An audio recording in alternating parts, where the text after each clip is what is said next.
পাকিস্তানের সঙ্গে ভারতের সম্পর্ক বর্তমানে খুবই খারাপ পর্যায়ে রয়েছে। পাকিস্তানকে ভারত স্পষ্ট করে বলে দিয়েছে, আপনারা প্রথমে জঙ্গিবাদকে শেষ করুন, তারপর কোনো আলোচনায় বসুন। কিন্তু হঠাৎ ভারত পাকিস্তানকে নিয়ে যে খবর সামনে উঠে আসছে তা আমাদের সবাইকে চমকে দিয়েছে। আসলে ভারতের বিমান হঠাৎ পাকিস্তানে ঢুকে পড়ে, আবার পাকিস্তান থেকে সুরক্ষিতভাবে ভারতেও চলে আসে। ভারতের ইন্ডিগো এয়ারলাইন্সের একটা ফ্লাইট অমৃতসর থেকে আহমেদাবাদ যাচ্ছিল, কিন্তু চ্যালেঞ্জিং আবহাওয়ার মুখোমুখি হয়েছিল এই বিমান। খারাপ আবহাওয়ার জন্য এই বিমান সাময়িকভাবে তার পথ হারিয়ে পাকিস্তানের বায়ুসীমায় ঢুকে পড়ে এবং চলে যায় পাকিস্তানের লাহোরে। ভারতীয় বায়ুসীমায় ঢোকার আগে গুজরানওয়ালার ওপর দিয়েও আসে। সৌভাগ্যবশত এবার পাকিস্তানের তরফ থেকে কোনো রকম বাড়াবাড়ি করা হয়নি, এই বিমানের সঙ্গে খারাপ কিচ্ছু হয়নি। পাকিস্তানি সংবাদ মাধ্যম ডন জানায়, এই বিমান রেডার অনুসারে শনিবার সন্ধ্যা প্রায় 7:30 নাগাদ লাহোরে প্রবেশ করেছিল। তারপর রাত 1:08 সেটা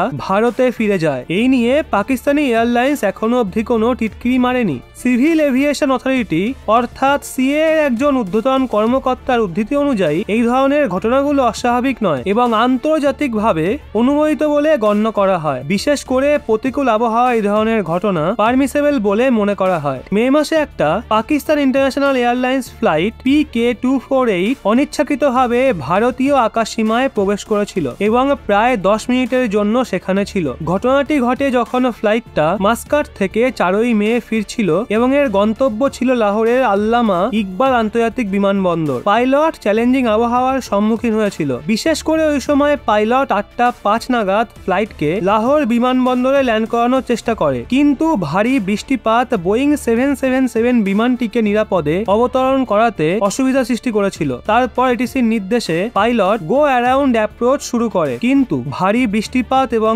কম উচ্চতার জন্য এই বিমান রাস্তা হারিয়ে ফেলে। আর ব্যাস, রাস্তা ভুলে সেটা রাত 8:11 পাঞ্জাবের বাদনা থানের পাশে ভারতীয় সীমায় প্রবেশ করে যায়। যখনই এই বোয়িং 777 বিমান ভারতীয় সীমায় ঢোকে তখন তার গতি প্রায় ঘন্টায় 292 কিলোমিটার ছিল, আর সেটা 13,500 ফুট উঁচুতে উঠছিল। তারপর ওই পাকিস্তানি বিমান অমৃতসর থেকে 37 কিলোমিটার দূরে ছিনাবিন্ধি চাঁদ গ্রামের নিকটে পৌঁছে গেছিল। যদিও বিমানবন্দরগুলোতে দুর্বল দৃশ্যমানতার কারণে পাকিস্তানে বেশ কিছু ফ্লাইট ডাইভার্ট ও বিলম্বিত হয়। তারপর কি ঘটে চলুন জানি। পাকিস্তানি বিমান ভারতের পাঞ্জাবে তারান সাহিব ও রসুলপুর হয়ে নৌসেরা পান্নুয়ান পৌঁছে যায়, আর তারপর সেখান থেকে বিমান ব্যাক করে। যতক্ষণে সেটা ব্যাক করে ততক্ষণে সেটা প্রায় 40 কিলোমিটারের দূরত্ব কভার করে ফেলে। যখনই ভারতীয় বায়ুসীমায় পাকিস্তানি পাইলট নিজের বিমান নিয়ে ঢুকে পড়ে তখন সেটা প্রায় 20,000 ফুট উচ্চতায় পৌঁছে গেছিল। পাকিস্তানি বিমান